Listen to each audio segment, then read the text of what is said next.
Madilim pa ang langit nang bumangon si Aling Nena. Kinapa niya ang pisinga ilaw sa dingding na kawayan at isang mahinang sinamula sa bombilyang nakasabit ang bumuho sa maliit nilang silit. Huminga siya ng malalim, pilit pinipiga ang natitirang lakas mula sa kanyang pagod na katawan. Ang lamig ng sementong sahig ay tumagos sa kanyang balat, paalala ng isa pang araw na puno ng pagsubok, ngunit hindi siya pwedeng bumigay.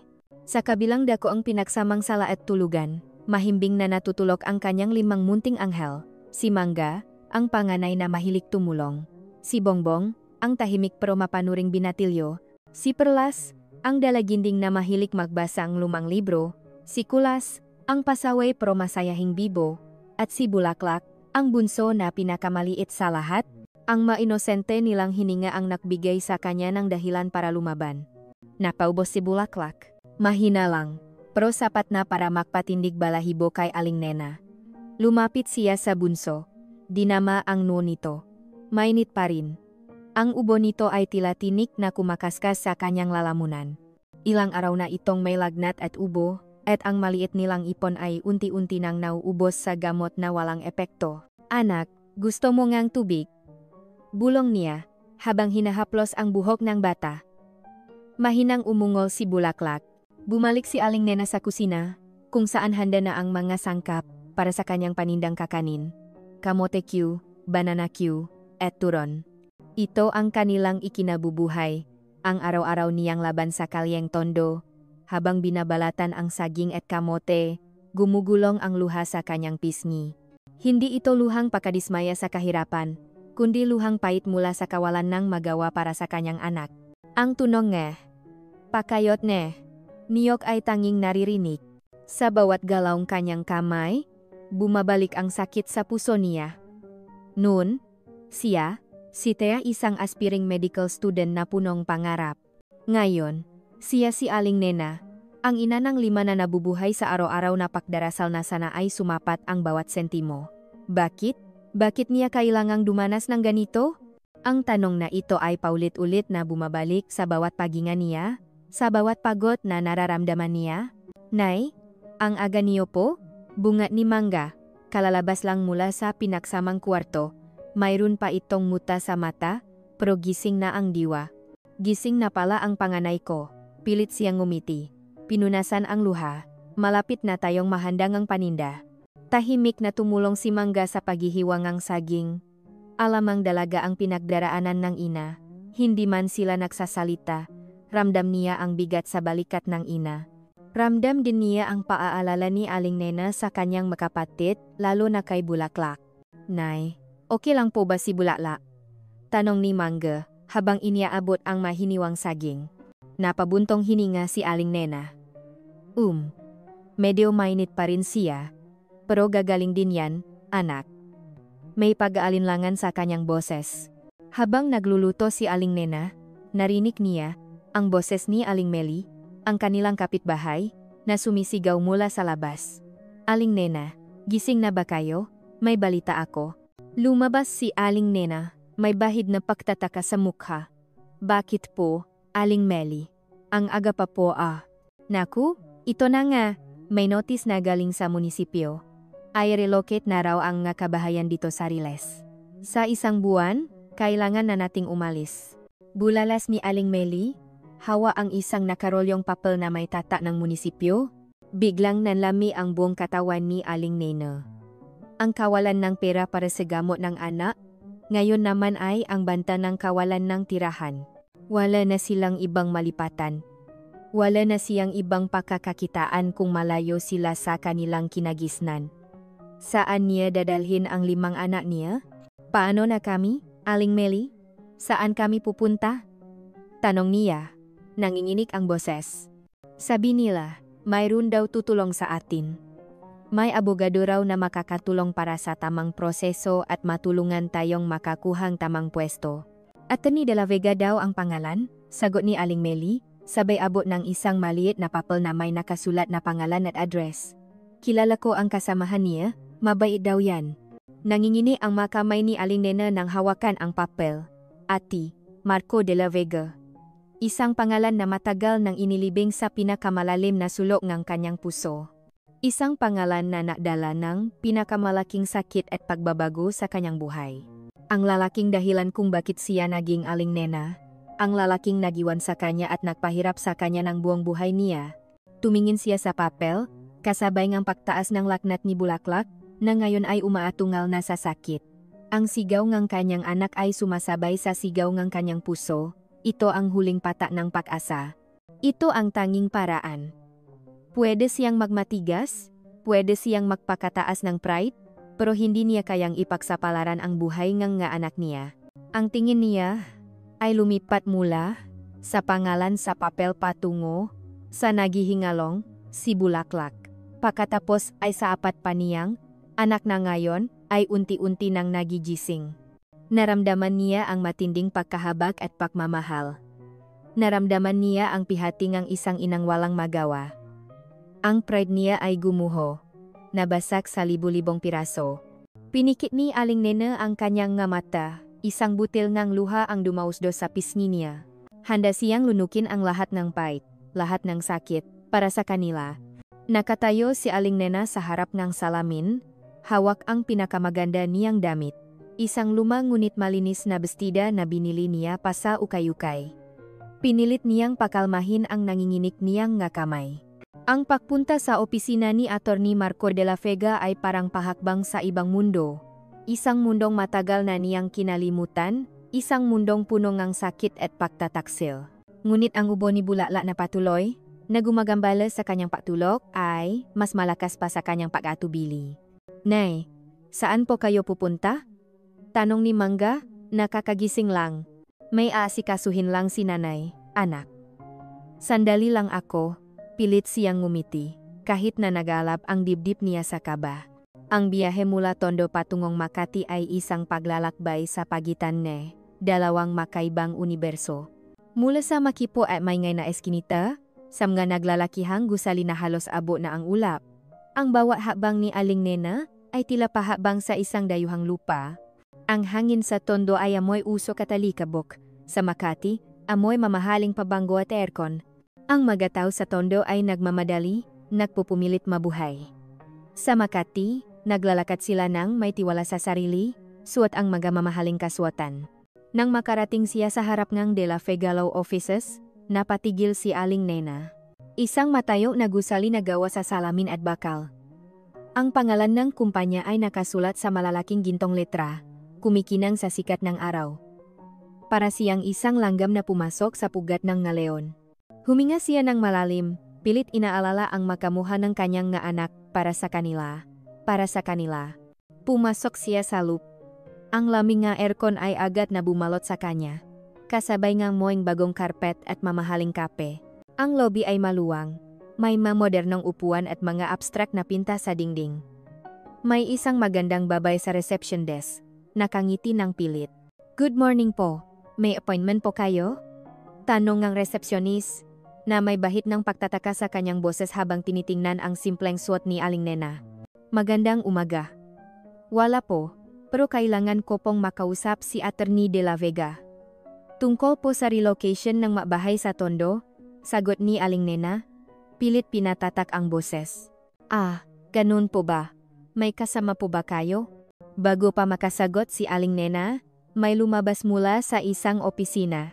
Isang babaeng matangkad, may maikling buhok, at nakasuot ng eleganteng business suit. Ang kanyang mga mata ay matalim at mapanuri. Ito si Ate Sofia Reyes, ang fiancé ni Marco. Anong nangyayari dito, Clarice? Tanong ni Sofia, ang boses ay matigas. Ma'am Sofia, wala po siyang appointment. Nagpipilit po siyang makausap si Attorney de la Vega, paliwanag ng resepsyonis. Tumingin si Sofia kay Aling Nena, mula ulo hanggang paa, na parang sinusuri ang isang bagay na hindi dapat naroon. Ang tingin niya ay puno ng pagdududa at pagamak. At sino ka naman? Hindi mo ba alam na kailangan ng appointment para makausap si Attorney de la Vega? Hindi ito palengke. Naramdaman ni Aling Nena ang pag-init ng kanyang pisngi. Ang galit ay unti-unting kumukulo sa kanyang dibdib, ngunit pinigilan niya. Hindi siya dapat magpadala sa emosyon. May mahalaga lang po akong kailangan iparating sa kanya. Tungkol po ito sa maresidenteng Tondo na mawawalang tirahan. Kung hindi po siya ang makakulong, sino po? Ngumisi si Sofia. Maraming abogado sa Pilipinas. Bakit dito pa? At bakit wala kang appointment? Mukhang hindi ka naman seryoso sa kaso mo? Ang ngesalita ni Sofia ay parang sampal sa mukha ni Aling Nena. Ang sakit ng pagamak, ang kirot ng pagiging mababa. Kung hindi lang dahil sa kanyang maanak, matagal na siyang tumalikot at umalis. Ngunit ang mukha ni Bulaklak, na may laknat, ay nagpaalala sa kanyang misyon. Kung hindi niyo po ako papakinggan, wala po akong magagawa. Sagot ni Aling Nena. Pilit na pinatatak ang kanyang tinik. Biglang bumukas ang elevator at lumabas si Attorney Marco de la Vega. Nakasuot siya ng mamahaling suit, ang buhok ay mayos na nakasuklay, at may dalang briefcase. Ang kanyang aura ay punong kapangyarihan at autoridad. Ang mata niya ay nakatingin sa kanyang cellphone, abala sa pagbabasa ng kung anuman. Naramdaman ni Aling Nena ang pagtibok ng kanyang puso.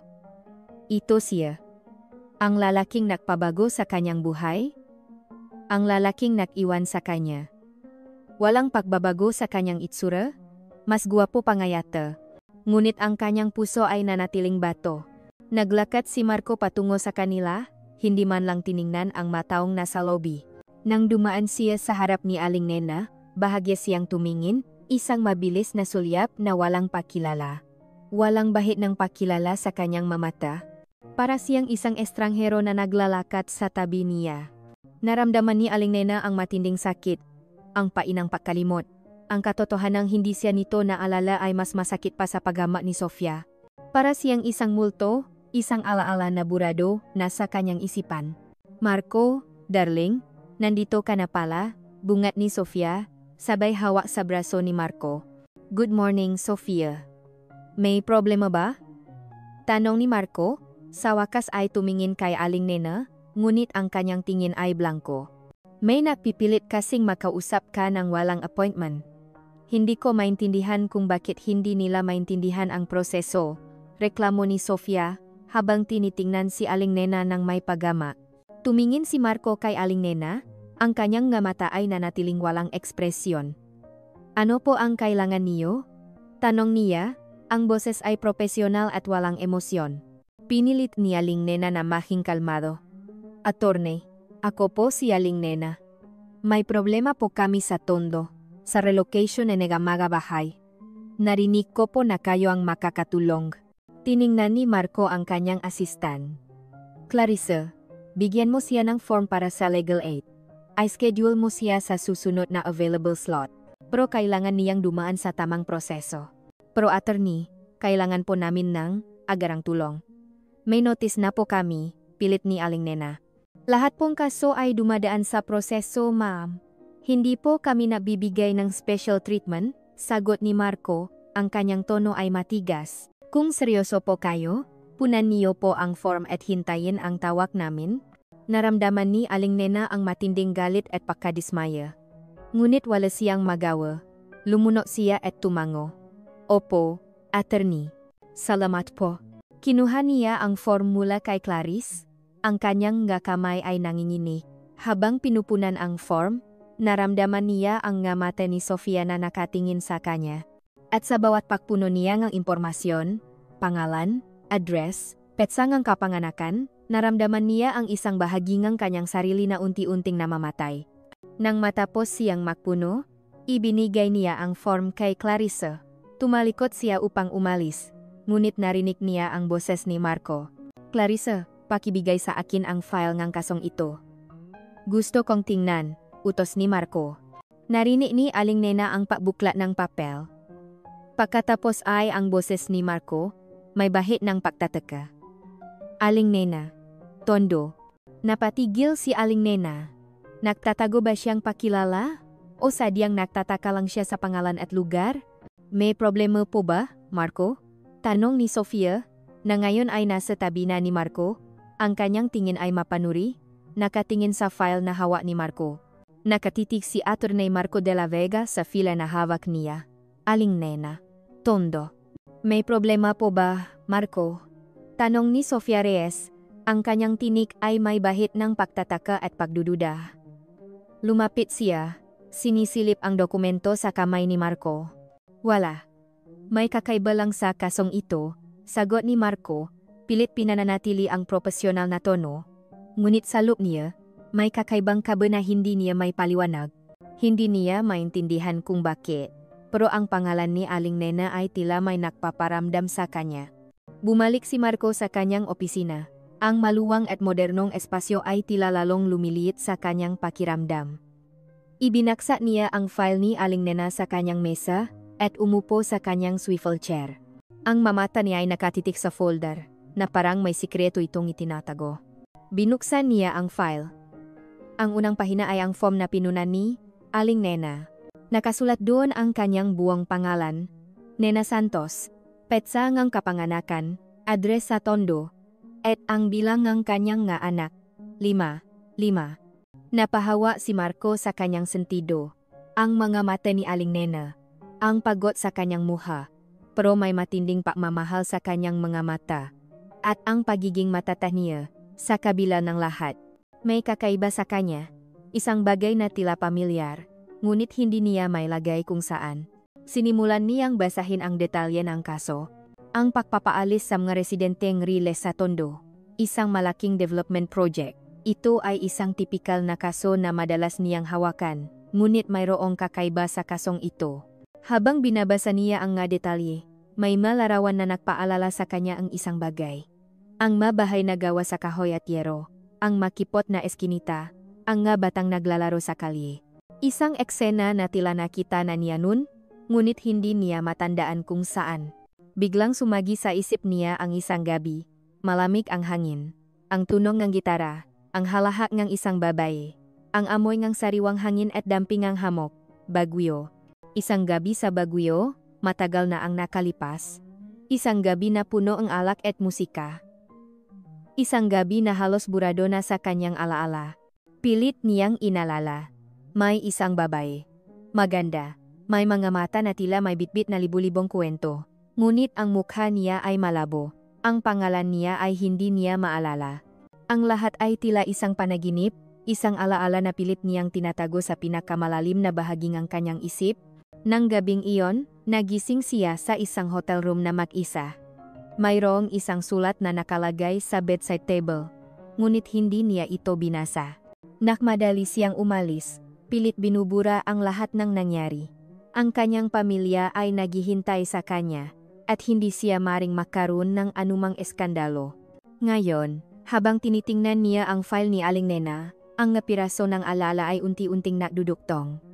Ang mata ni Aling Nena ay tila may kapareho sa mata ng babae sa kanyang panaginip. Ang kanyang tindig, ang kanyang boses. Posible ba? Tinawagan niya ang kanyang personal assistant. Clarice, pwede bang hanapin mo ang lahat ng impormasyon tungkol kay Nena Santos? Lahat ng records, kahit gaano pa kaluma. Lalo na ang mga records mula sa Baguio. Opo, attorney, sagot ni Clarice. May bahid ng pagtataka sa kanyang boses.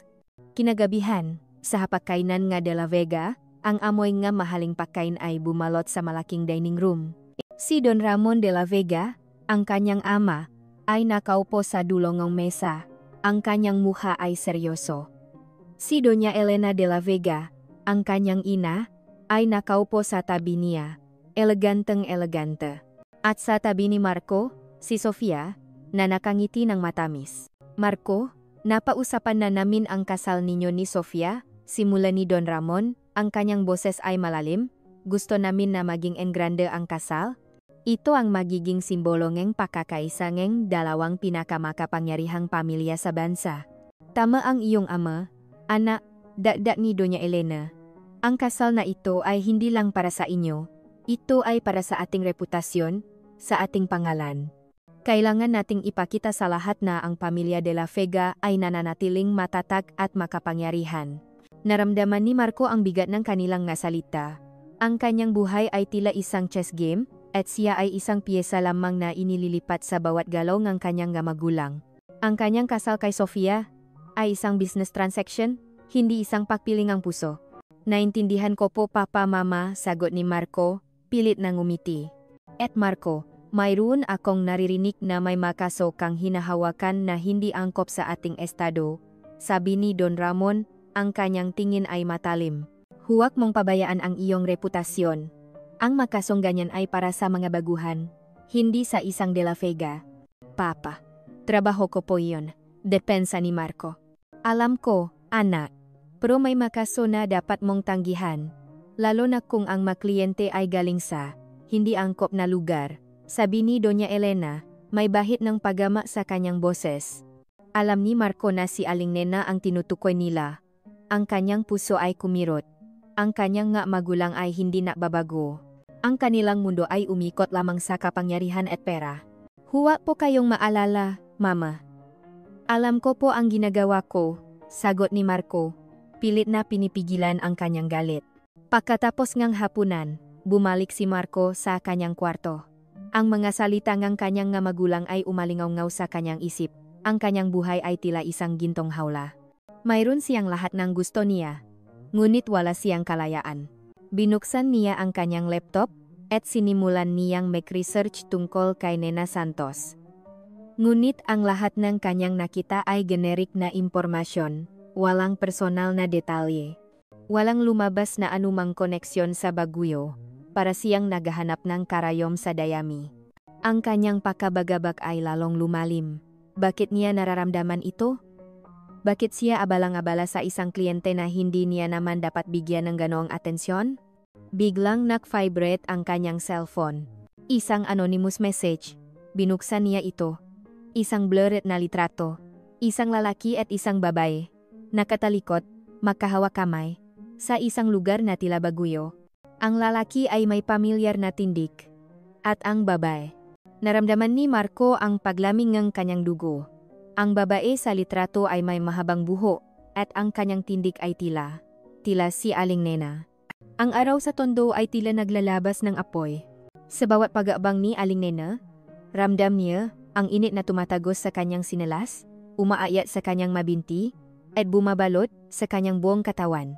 Basang-basa na ang kanyang likod sa pawis, at ang kanyang boses ay halos paos na sa kakaalok ng kanyang paninda. Kamote Q, banana Q, mainit pa. Ang kanyang kariton ay puno nga kakanin, ngunit ang benta ay matumal. Ang nga tao ay abala sa sarili nilang na problema, nagmamadali sa ilalim ngang matinding sikat ng araw. Ang bawat sentimong kinikita niya ay mahalaga, lalo na ngayon na si Bulaklak ay may laknat pa rin. Ang maliit niyang bulsa ay halos walang laman. At ang pag-asa sa tulong ni Attorney Marco de la Vega ay tanging-tanging kapit niya. Ngunit ang pag-asang iyon ay may kasamang matinding pait. Ang pagkabigo na hindi siya nito nakilala. Ang sakit ng pagiging isang estranghero sa mga mata ng lalaking minsan niyang minahal ay tila isang sugat na muling nagdugo. Paano niya haharapin ang lalaking iyon? Ang amangang kanyang nga anak na tila walang alaala ng kanilang nakaraan? Nay, pahinga muna po kayo, sabi ni Manga, na sumama sa kanya para tumulong sa pagbebenta. Pinunasan nito ang pawis sa nongang ina. Hindi pa pwede, anak. Kailangan nating makabenta pa, sagot ni Aling Nena, pilit na ngumiti. Ang kanyang mamata ay nakatingin sa malayo, sa magusaling matatayo sa Makati, kung saan nakaupo si Marco sa kanyang air-condition na opisina. Ang pagitan ng kanilang mundo ay tila isang malalim na bangin. Habang naglalakad sila, may humila sa laylayan ng kanyang damit. Si Bongbong, ang kanyang pangalawang anak, nakakauwi lang mula sa eskwela. Ang mga mata nito ay matatalim, at mayroong seryosong tanong sa kanyang mukha. Nay, totoo po ba yung sinabi ni Kulas? Tanong ni Bongbong. Ang kanyang boses ay mahina. Nawala kaming tatay. Biglang nanlami ang buong katawan ni Aling Nena. Ang kariton ay halos mabitiwan niya. Ang tanong na iyon ay tila isang matalim na kutsilyo na tumusok sa kanyang puso. Ito ang tanong na matagal na niyang iniwasan. Anak, bakit mo naman natanong yan? Pilit niyang pinanatili ang kanyang kalmado. Kasi po, tinukso kami nga kaklase namin. Sabi nila, wala raw kaming tatay. Iba raw kami, sagot ni Bongbong, at nakita ni Aling Nena ang bahit ng lungkot sa mga matang kanyang anak. Niyakap ni Aling Nena si Bongbong ng mahigpit. Anak, huwag kang maniniwala sa kanila. May tatay kayo. Mahal na mahal kayong tatay niyo. May dahilan lang kung bakit hindi siya nakakasama sa atin ngayon. Ang masalitang iyon ay tila peka, kahit sa kanyang pandinig.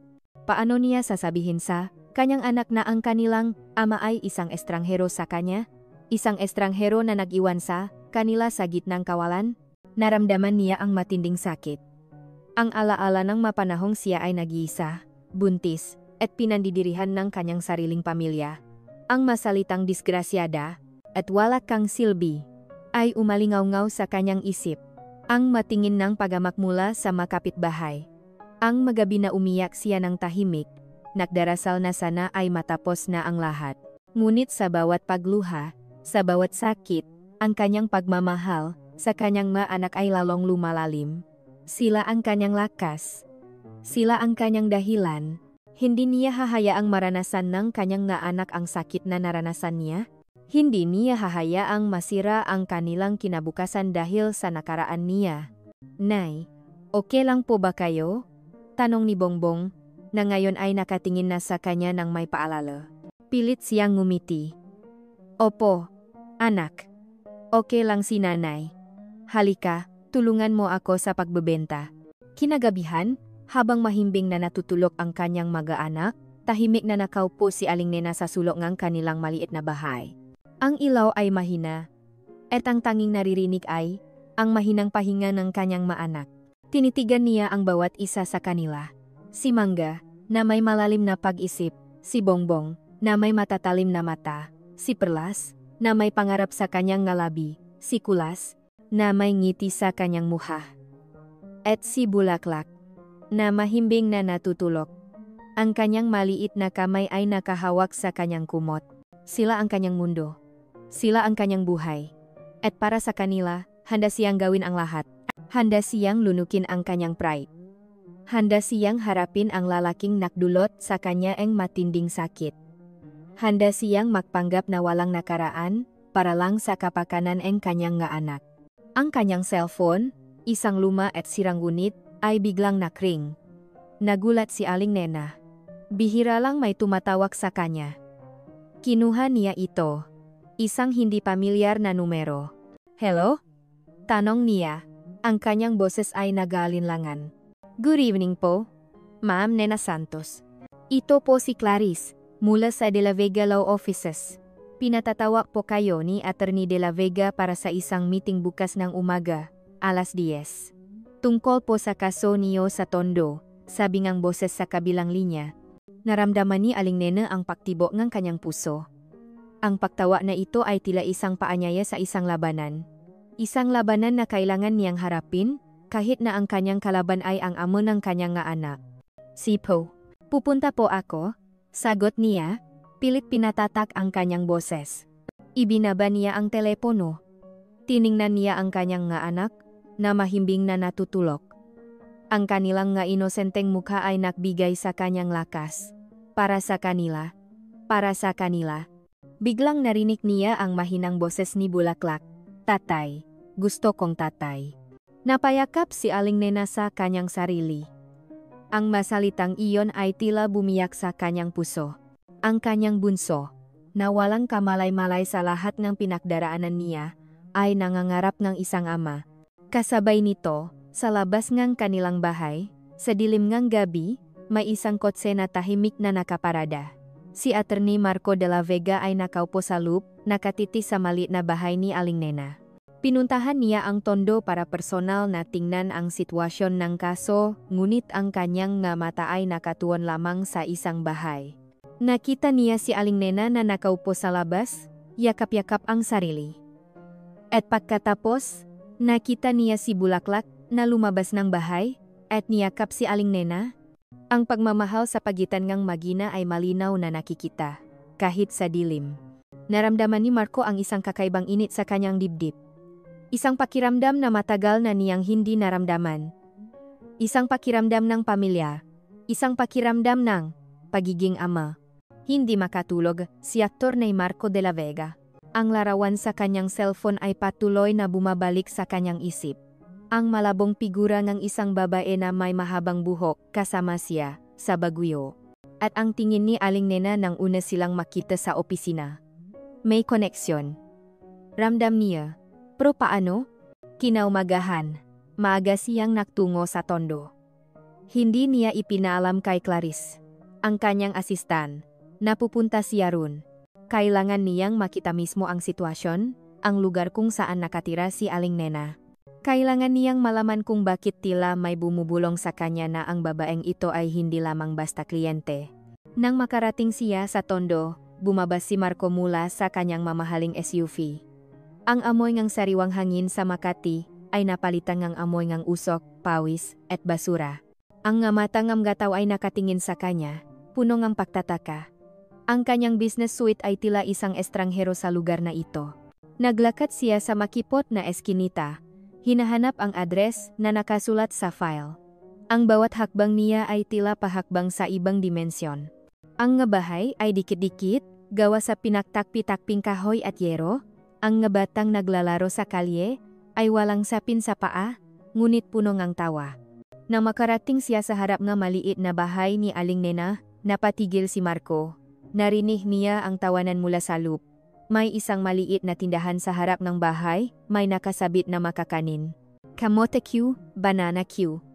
Ang gamoyng nilulutong saging at kamote ay bumalot sa hangin.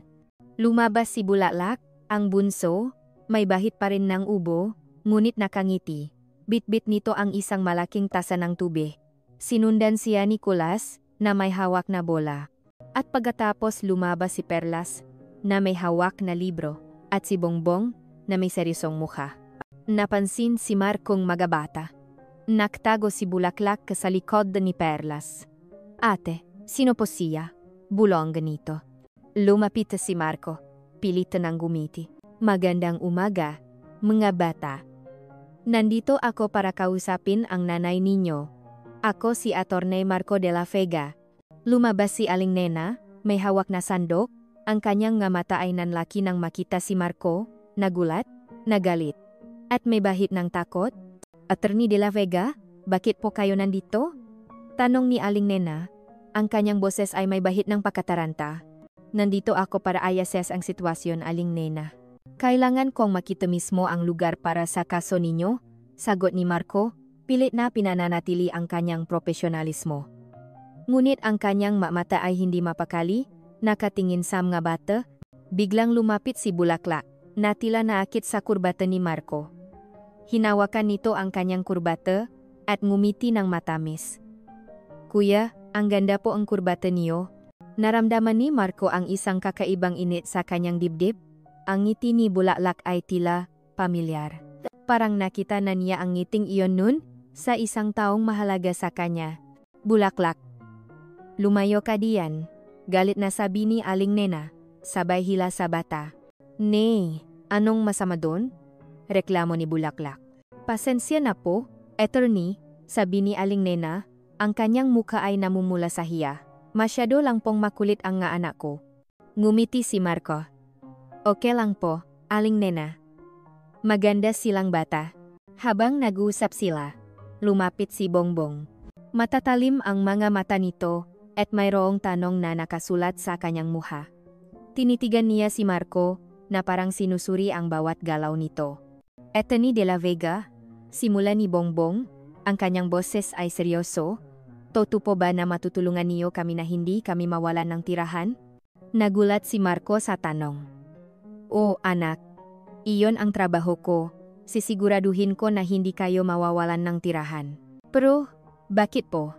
Kasi po, lagi po kaming tinutukso na mahirap lang kami. Sabi ni Bongbong, at nakita ni Marco ang bahit ng lungkot sa kanyang nga mata. Naramdaman ni Marco ang kirot sa kanyang puso. Ang bata na ito, ang kanyang nga mata ay tila, sa kanya, ang pagiging seryoso niya, ang kanyang pangangatawan, ito ang kanyang sarili, noong bata pa siya.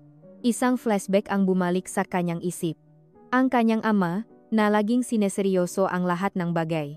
Ang kanyang lolo, na laging nagtuturo sa kanya na maging matatag. Napatingin siya kay Aling Nena. Ang kanyang muha ay blanko, pilit na itinatago ang anumang emosyon. Attorney, huwag niyo po masyadong bigyan ng pansin ang mga bata. Masyado lang pong marami ang tanong, sabi ni Aling Nena, halatang pilit na pinipigilan ang anumang paglabas ng damdamin. Ayos lang po, Aling Nena. Naintindihan ko po, sagot ni Marco. Gusto ko lang pong makita ang sitwasyon ninyo. Pinayagan ni Aling Nena si Marco na makapasok sa loob ng kanilang maliit na bahay. Habang naglalakad si Marco, narinig niya ang tawanan ng makbata. Nakita niya ang madrawing sa dingding, ang malumang libro na nakasalansan sa isang sulok, ang malaruan na nakakalat sa sahig, isang simple ngunit punong pagmamahal na tahanan. Ngunit may isang bagay na nakapukaw ngang kanyang atensyon. Sa isang lumang litrato na nakasabit sa dingding, nakita niya si Aling Nena, mas bata, mas payat, nakangiti. At sa tabi niya, ang isang batang lalaki na may parehong mata ni Bongbong. Ang bata ay may hawak na isang bola, at ang kanyang ngiti ay tila sa kanya. Napahawak si Marco sa kanyang dibdib. Ang kanyang puso ay biglang bumilis. Hindi ito posibleng mangyari. Aling Nena, simula ni Marco, ang kanyang boses ay nanginginig. Kailan po ipinanganak ang mga anak niyo? Tumingin si Aling Nena sa kanya. Ang kanyang nga mata ay puno ng pagtataka. At sa kanyang nga mata, nakita ni Marco ang pagbabago. Mula sa pagtataka, naging pagkabigla. At pagkatapos, takot. Ang pintuan ng bahay ni Aling Nena ay bumukas, at sa harap niya ay nakatayo si Attorney Marco de la Vega. Ang kanyang muka ay seryoso, ang kanyang nga mata ay matalim, at may hawak siyang isang folder. Ang hangin ay tila bumigat sa pagitan nila. Alam ni Aling Nena. Alam na niya. Attorney de la Vega, simula ni Aling Nena, ang kanyang boses ay kalmado, ngunit ang kanyang puso ay kumakabo ng malakas. Bakit po kayo nandito? Kailangan po nating mag-usap, Aling Nena, sagot ni Marco. Ang kanyang boses ay mababa at may bahid ng pagkabagabak, tungkol po sa mga anak niyo. Naramdaman ni Aling Nena ang paglami ng kanyang dugo, pinilit niyang maging matatat. Ano po ang ibig niyong sabihin? Pumasok si Marco sa loob ng bahay, hindi humihingi ng paalam. Tumingin siya sa paligid, sa malarawan ng mga bata na nakasabit sa dingding, sa malaruan na nakakalat sa sahig. Ang kanyang mga mata ay bumalik kay Aling Nena. Aling Nena, nakita ko po ang nga birth certificate ng nga anak niyo. Simula ni Marco, ang kanyang boses ay seryoso. At nakita ko po ang nga larawan nila, lalo na po si Bongbong. Mayroon po siyang malaking pagkakahawig sa akin. At sa petsa nga panganakan niya, naramdaman ni Aling Nena ang pekinit ng kanyang pisngi. Ang kanyang makamay ay nangingini, pilit niyang pinigilan ang kanyang luha. Wala po kayong karapatang manghimasok sa buhay namin, attorney. Hindi po kayo ang amang nga anak ko. Talaga po ba, Aling Nena? Tanong ni Marco, ang kanyang boses ay may bahid ng sakit. Inilabas niya ang blurred na litrato mula sa kanyang folder. Naalala niyo po ba ito, Baguyo?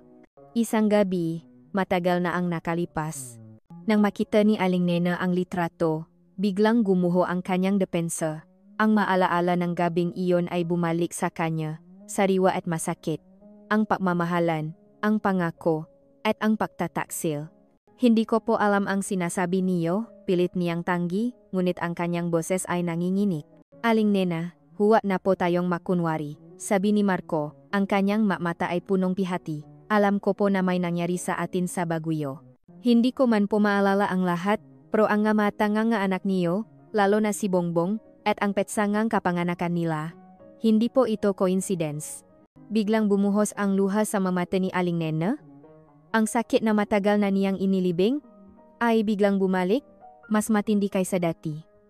Ang galit, ang pait, ang pagtatampo. Oh, ikaw ang ama nila. Sigaw ni Aling Nena, ang kanyang boses ay punong pihati. Ikaw ang ama ng nga anak ko. Ang lalaking nagiwan sa akin ng mag-isa. Ang lalaking nagpahirap sa akin na buong buhay ko. Napakuyom ang kanyang nga kamao. Naalala mo ba ang gabing iyon, Marco? Ang gabing ipinangako mo sa akin ang lahat? Ang gabing sinabi mong mahal mo ako? At pagkatapos, kinabukasan, nawala ka na lang na parang bula. Iniwan mo ako. Iniwan mo kaming mag-isa. Ang kanyang maksalita ay tila mabala na tumatama sa dibdib ni Marco. Naramdaman ni Marco ang matinding sakit at pagsisisi. Ang nga piraso ngang kanyang alala ay unti-unting nagduduktong. Ang mukhang babae sa Baguyo ay naging malinaw. Si Aling Nena. Aling Nena, hindi ko po maalala ang lahat, sabi ni Marco. Ang kanyang boses ay nanginginig. Mayroong pumigil sa akin. Mayroong nangyari. Hindi ko po kayo sinasadya na iwanan. Hindi sinasadya? Galit na tanong ni Aling Nena. Alam mo ba kung gaano kahirap ang buhay ko simula nang iwanan mo ako? Alam mo ba kung gaano karaming luha ang iniluha ko? Kung gaano karaming pahamak ang naranasan ko? Pinagtawanan ako ng sarili kong pamilya? Pinandidirihan akong lipunan? At lahat ng iyon, dahil sa iyo. Ang kanyang masalita ay punong pait. Pinilit kong kalimutan ka. Pinilit kong burahin ka sa buhay ko. Pero paano ko gagawin iyon, kung ang bawat isa sa mga anak ko ay paalala sa iyo? Paano ko gagawin iyon, kung ang bawat tingin nila ay tila tingin mo? Naramdaman ni Marco ang matinding sakit. Ang kanyang puso ay tila dinuduro. Ang kanyang nga mata ay nanlabo. Ang kanyang nga magulang. Ang kanilang pagbabanta. Ang kanilang pagpipilit na kalimutan niya ang lahat. Posible ba? Aling Nena, patawarin niyo po ako, sabi ni Marco. Ang kanyang boses ay puno ng pagsisisi. Hindi ko po alam. Hindi ko po alam na may mga anak tayo. Hindi mo alam? Galit na tanong ni Aling Nena. Paano mo hindi malalaman?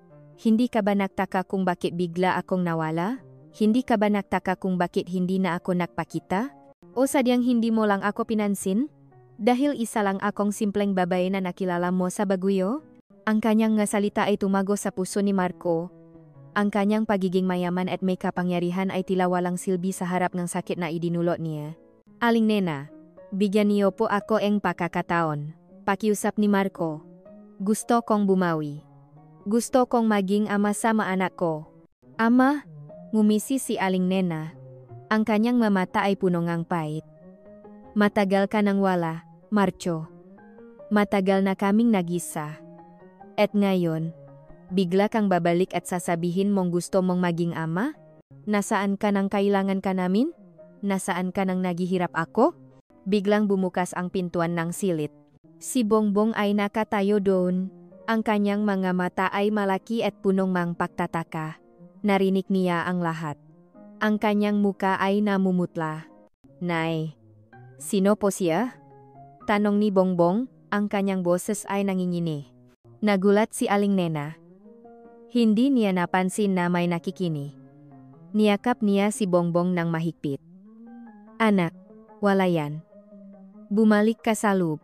Ngunit si Bongbong ay hindi gumalaw. Ang kanyang mga mata ay nakatingin kay Marco, at pagkatapos ay bumalik kay Aling Nena. Ang kanyang mukha ay puno ngang pakalito at sakit. Ikaw po ba ang tatay namin? Tanong ni Bongbong kay Marco.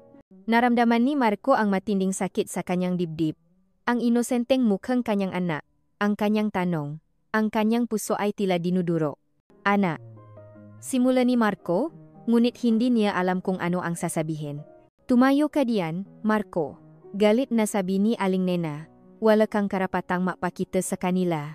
Wala kang karapatang mapanggap na ama. Ikaw ang nagiwan sa amin. Ikaw ang dahilan kung bakit kami naghihirap. Lumuhot si Marco sa harap ni Aling Nena. Ang kanyang mata ay puno ngang luha. Aling Nena, patawarin niyo po ako. Pakiusap, bigyan niyo po ako ng pagkakataon. Gusto kong bumawi sa lahat ng pakukulang ko. Gusto kong maging ama sa kanila. Ngunit si Aling Nena ay tumingin lamang sa kanya ng may malamig na tingin. Ang kanyang mata ay puno ng sakit at pagtatampo. Ikaw ay ama nila sa dugo, Marco. Pero hindi ikaw ang ama na kailangan nila. Hindi ikaw ang ama na nagpalaki sa kanila. Hindi ikaw ang ama na nagpasan ng lahat ng hirap para sa kanila. Naramdaman ni Marco ang pakabigo. Ang kanyang puso ay tila dinuduro. Ang kanyang mata ay nakatitih kay Aling Nena, na ngayon ay punong galit. Biglang narinig nila ang mayapak mula sa labas. Mabilis. At pagkatapos, isang boses. Marco, anong ginagawa mo dito? Napalingon si Marco at Aling Nena sa pintuan. Nakatayo dun si Ate Sofia Reyes. Ang kanyang mukha ay punong galit. At sa likod niya, si Don Ramon de la Vega at Doña Elena de la Vega. Ang kanilang mamukha ay puno ng pagkabigla at pagkadismaya. Nanlamig ang buong katawan ni Attorney Marco de la Vega. Ang boses ni Sofia Reyes ay tila bumiyak sa hangin, kasabayang pagpasok nina Don Ramon at Doña Elena de la Vega. sa maliit na bahay ni Aling Nena.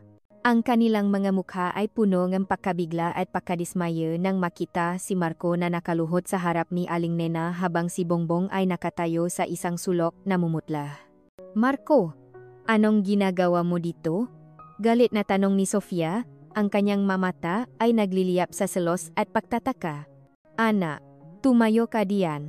Anong kahihiyan ito?" Sigaw ni Don Ramon, ang kanyang boses ay umaling-aungaw sa maliit na silit. Ang kanyang nga mata ay matalim na nakatingin kay Aling Nena na parabang isang insekto. "Marco, tumayo ka. Huwag mong dungisan ang pangalan ng ating pamilya sa lugar na ito," dagdag ni Doña Elena, na may bahid ng pakasuklam sa kanyang boses. Tumayo si Marco, ngunit ang kanyang mamata ay nanatiling nakatingin kay Aling Nena, na ngayon ay nakayakap kay Bongbong, pilit na itinatago ang bata sa likod niya. "Aling Nena, ano ang ginawa mo sa anak ko?" Galit na tanong ni Don Ramon, lumapit sa kanya. "Niloloko mo ba siya? Narinig ko ang lahat. Ang maanak mo, hindi sila de la Vega." "Don Ramon, huwag niyo po akong insultuhin," depensa ni Aling Nena. Ang kanyang boses ay nangingini sa galit. "Wala po kayong karapatang saktan ang maanak ko." "Wala kaming karapatan? Kami ang pamilya de la Vega. May karapatan kami sa lahat, lalo na kung ang isang babae na tulad mo ay pilit na dinudungisan ang pangalan ng aming pamilya." Sigaw ni Don Ramon, ang kanyang mukha ay namumula sa galit. "Huwag kang mapanggap na wala kang alam. Alam kong ginagamit mo lang si Marco para sa pera." "Hindi po totoo yan," sigaw ni Aling Nena. Ang kanyang mamata ay puno ng luha. "Hindi totoo? Kung hindi totoo, bakit mo siya pinipilit na maging ama nga anak mo? Bakit ka nagpakita ngayon? Dahil ba nalaman mong mayaman siya?" Singit ni Sofia, ang kanyang boses ay matalim. "Marco, darling, huwag kang maniniwala sa kanya. Ginagamit ka lang niya." Naramdaman ni Marco ang matinding gali. Ang kanyang nga magulang at si Sofia ay tila mabuitre na handang sakmalin si Aling Nena. "Tama na," sigaw ni Marco, ang kanyang boses ay umalingaw-ngaw sa silit. "Hindi niyo po alam ang lahat. May mga anak kami ni Aling Nena at hindi niya ako ginagamit." "Anong mga anak? Marco, ano ang sinasabi mo?" sigaw ni Doña Elena, ang kanyang muka ay namumutla. "Wala kang anak sa babaeng ito, hindi siya angkop sa ating pamilya." "Tama si Mama, Marco, hindi siya bagay sa iyo. Ako ang nararapat para sa iyo. Ako ang pinili ng pamilya mo," sigaw ni Sofia. Lumapit kay Marco at hinawakan ang kanyang braso. Pilit na inalis ni Marco ang kamay ni Sofia.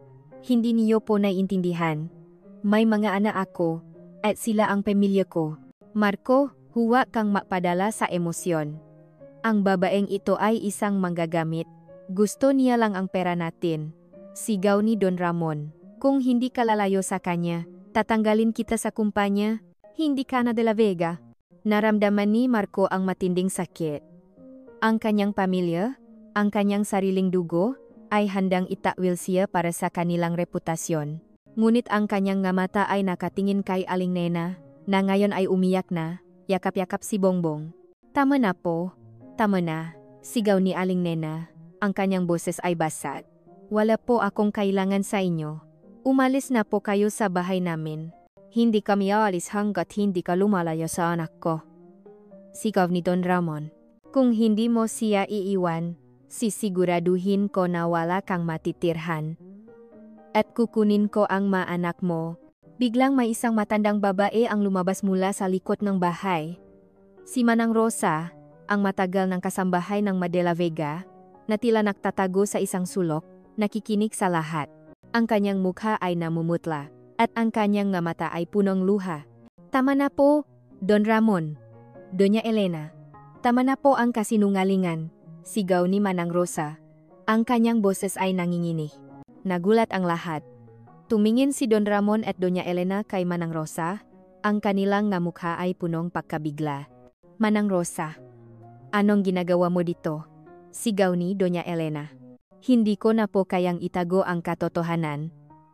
Hindi ko na po kayang makita na sinasaktan niyo ang nga inosenteng bata at ang kanilang ina." Sigaw ni Manang Rosa, ang kanyang boses ay puno ng pihati. Lumapit si Manang Rosa kay Marco, ang kanyang mamata ay punong luha. "Sir Marco, Hindi niyo po alam ang lahat? Ang nga magulang niyo po ang nagplano ng lahat. Sila po ang nagiwalay sa inyo ni Aling Nena. Naramdaman ni Marco ang paglamig ng kanyang dugo. Ang kanyang puso ay tila tumigil sa pagtibok. Ang kanyang mamata ay nanlaki. Manang Rosa, tumahimik ka. Sigaw ni Don Ramon, ang kanyang boses ay punong galit at takot. Hindi po. Kailangan malaman ni Sir Marco ang katotohanan. Ang nga magulang niyo po ang nagbigay sa inyong gamot para makalimutan niyo si Aling Nena. Sila po ang nagpadala ng sulat kay Aling Nena na nagsasabing iniwan niyo siya. Sila po ang nagplano ng lahat para lang hindi kayo magsama. Para lang hindi masira ang pangalan ng pamilya de la Vega. Sigaw ni Manang Rosa. Ang kanyang nga luha ay bumuhos. Ang nga salita ni Manang Rosa ay tilam nga bomba na sumabog sa silit. Si Marco ay nanatiling nakatayo, tulala. Ang kanyang mukha ay puting-puti. Ang kanyang mundo ay biglang gumuho. Ang lahat ng kanyang pinaniniwalaan ay isang kasinungalingan. Tumingin siya sa kanyang nga magulang. Si Don Ramon at Doña Elena ay nanatiling nakatayo. Ang kanilang nga mukha ay puno ng takot at pagkagulat. Ang kanilang nga mata ay puno ng pagkakasala. At pagkatapos, tumingin si Marco kay Aling Nena. Ang kanyang mukha ay puno ng sakit, galit, at pagtataksil. Ang kanyang nga mata ay nakatingin sa mga de la Vega na parabang nga halimaw. Hindi ito totoo. Bulong ni Marco. Ang kanyang boses ay nanginginig. Ngunit ang mamata ni Manang Rosa ay nagsasabing ang katotohanan. Ang kanyang nga magulang ay nagsasabing ang katotohanan. Ang kanyang puso ay nagsasabing ang katotohanan. Tumingin si Marco sa kanyang nga magulang. Ang kanyang nga mata ay puno ngalit at pagtataksil. Ang kanyang puso ay kumukulo sa put. Ang kanyang pamilya, ang kanyang sariling dugo, ay nagtaksil sa kanya. Nagtaksil sa kanyang pag-ibig. Nagtaksil sa kanyang maanak. Kasabay nito, si Aling Nena ay tumingin kay Don Ramon at Doña Elena. Ang kanyang nga mata ay nagliliyap sa galit at pait. Ang lahat ng sakit na naranasan niya, ang lahat ng hirap na pinagdaanan niya, ay dahil sa kanila. Ang kanyang maluha ay tumigil. Ang kanyang muha ay puno ng matinding put. Ang masalita ni Manang Rosa ay umalingaw-ngaw sa hangin. Tila mga patalim na tumataga sa puso ni Attorney Marco de la Vega. Nakatitik siya sa kanyang mga magulang, sina Don Ramon at Doña Elena de la Vega, na ngayon ay namumutla at tila natuklaw ng ahas. Ang kanilang nga mata ay punong takot, at ang takot na iyon ay nagsasabi ng katotohanan. Hindi ito totoo, bulong ni Marco, ngunit ang kanyang boses ay nanginginig. Ang kanyang mundo ay gumuho sa isang iglap. Ang lahat ng kanyang pinaniniwalaan, ang lahat ng kanyang pinahirapan, ay isang malaking kasinungalingan. Marco, anak, huwag kang maniwala sa matandang iyan, sigaw ni Doña Elena, pilit na nagpapalusot, ginagamit ka lang niya. Gusto lang niyang sirain ang ating pamilya. Sinungaling, sigaw ni Marco. Ang kanyang boses ay puno ng galit. Paano niyo nagawa ito? Paano niyo nagawang sirain ang buhay ko? Ang buhay ni Aling Nena, ang buhay ng gaanak ko. Lumapit si Marco kay Don Ramon, ang kanyang nga mata ay nagliliyap sa put. Papa, bakit niyo nagawa ito? Bakit niyo kami pinahiwalay? Bakit niyo ako pinaniwala-nawala akong anak? Ginawa namin iyon para sa iyo, Marco. Para sa kinabukasan mo. Para sa pangalan ng ating pamilya, sigaw ni Don Ramon, pilit na pinatatak ang kanyang boses, ngunit ang kanyang nga mata ay puno ng takot. Para sa akin ang sirain ang buhay ko. Para sa akin ang ipagkait sa akin ang aking maanak. Hindi niyo po alam kung gaano kahirap ang pinagdaanan ni Aling Nena. Ang maanak ko, lumaki sila ng walang ama dahil sa inyo. Sigaw ni Marco, ang kanyang maluha ay bumuhos. Naramdaman niya ang matinding sakit. Ang sakit ng pagtataksil. Ang sakit ng pagiging bulag. Ang sakit ng pagiging isang piyesa sa laro ng kanyang nga magulang. Marco, darling, huwag kang magpadala sa emosyon, singit ni Sofia Reyes, na ngayon ay nakatayo sa tabi ni Don Ramon, ang kanyang muha ay puno ng pagkabigla. Ang babaeng ito ay isang manggagamit. Gusto lang niyang sirain ka. Tumingin si Marco kay Sofia. Ang kanyang mamata ay puno ng pahamak. Sofia, umalis ka. Wala kang alam sa nangyayari dito. Wala akong alam. Ako ang fiancé mo. Ako ang magiging asawa mo. May karapatan ako. Sigaw ni Sofia. Wala ka ng karapatan. Tapos na tayo, Sofia, sigaw ni Marco, ang kanyang boses ay puno galit. Hindi ko kayang mapakasal sa isang babaeng kasapwa ng aking mga magulang sa pagtatago ng katotohanan. Napatulala si Sofia. Ang kanyang mukha ay namutla. Ang kanyang nga mata ay punong sakit at kahihiyan. Marco, paano mo nagawa ito sa akin? Paano ko nagawa? Ikaw ang kasapwat nila. Ikaw ang kasama nila sa panloloko sa akin. Umalis ka na. Sigaw ni Marco. Tumalikot si Sofia. Ang kanyang mamata ay punong luha. Naglakad siya patungo sa pintuan, at bago siya lumabas, tumingin siya kay Marco nang may matinding galit. Marco de la Vega, pagsisisihan mo ito. Sisiguraduhin ko na mawawala ang lahat sa'yo. Lahat. Umalis si Sofia. At ang katahimikan ay bumalot sa silid. Ang tanging naririnig ay ang pag-iyak ni Aling Nena, na ngayon ay nakayakap kay Bongbong. Lumapit si Marco kay Aling Nena, ang kanyang nga mata ay punong pagsisisi. Aling Nena, patawarin niyo po ako. Hindi ko po alam ang lahat. Patawarin niyo po ako sa lahat ng sakit na idinulot ko sa inyo. Ngunit si Aling Nena ay tumingin lamang sa kanya ng may malamig na tingin. Ang kanyang nga mata ay puno ng pait. Patawad? Sa tingin mo, sapat na ang salitang patawad para burahin ang lahat ng sakit na pinagdaanan ko? Ang lahat ng hirap na dinanas ko? Ang lahat ng luha na iniluha ko? Aling Nena, gusto kong bumawi, pakiusap ni Marco. Gusto kong maging ama sa mga anak ko. Gusto kong ayusin ang lahat. Ayusin? Paano mo ayusin ang isang bagay na matagal nang nasira? Paano mo ayusin ang isang pamilya na matagal nang nawasak dahil sa iyo at sa iyong pamilya? Tanong ni Aling Nena, ang kanyang boses ay punong pait. Umalis ka na, Marco. Hindi ka namin kailangan. Naramdaman ni Marco ang matinding sakit. Ang kanyang puso ay tila dinuduro. Ang kanyang mata ay nakatitik kay Aling Nena, na ngayon ay puno ng galit at pagtatampo. Aling Nena, hindi ako alis, sabi ni Marco. Ang kanyang boses ay puno ng determinasyon. Hindi ko kayo iwanan ulit, hindi ko iwanan ang mga anak ko. Gagawin ko ang lahat para bumawi. Gagawin ko ang lahat para mapatawad mo ako. Wala kang magagawa, sagot ni Aling Nena, ang kanyang boses ay malamig. Umalis ka na. Ngunit si Marco ay hindi gumalaw. Ang kanyang nga mata ay nakatingin sa kanyang nga magulang, na ngayon ay nakbubulungan. Alam niya na hindi patapos ang laban. Marco, umalis na tayo dito, sabi ni Don Ramon, ang kanyang boses ay nagbabanta. Kung hindi ka alis, sisiguraduhin ko na wala kang matitirhan, wala kang trabaho, wala kang pera, wala kang lahat. Hindi ako aalis, Papa, sagot ni Marco, ang kanyang boses ay matigas. Hindi ko iwanan ang nga anak ko. At hindi ko hahayaang saktan niyo sila. Kung ganun, kalimutan mo na ang lahat ng mayroon ka, sabi ni Don Ramon. Ang kanyang mukha ay puno ngalit. Hindi ka na de la Vega. Hindi ka na namin anak. Tumalikot si Don Ramon at Doña Elena. At umalis sa bahay ni Aling Nena. Ang kanilang mayapak ay umalinggaw sa eskinita. Kasabayang pagyak ni Aling Nena. Naiwan si Marco, mag-isa, sa loob ng bahay. Ang kanyang nga mata ay nakatingin kay Aling Nena, na ngayon ay nakayakap sa kanyang nga anak.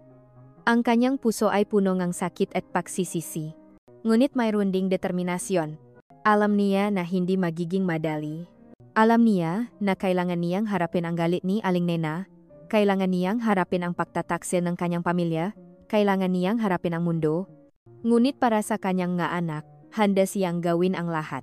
Kinabukasan, habang nagimpake si Marco nga niyang nga gamit sa kanyang opisina, naramdaman niya ang bigat ng kanyang desisyon. Ang kanyang nga magulang ay tinupat ang kanilang banta. Tinanggal siya sa kumpanya. Ang kanyang mga bank account ay na-freeze. Wala siyang pra. Wala siyang trabaho. Wala siyang lahat. Ngunit hindi siya sumuko.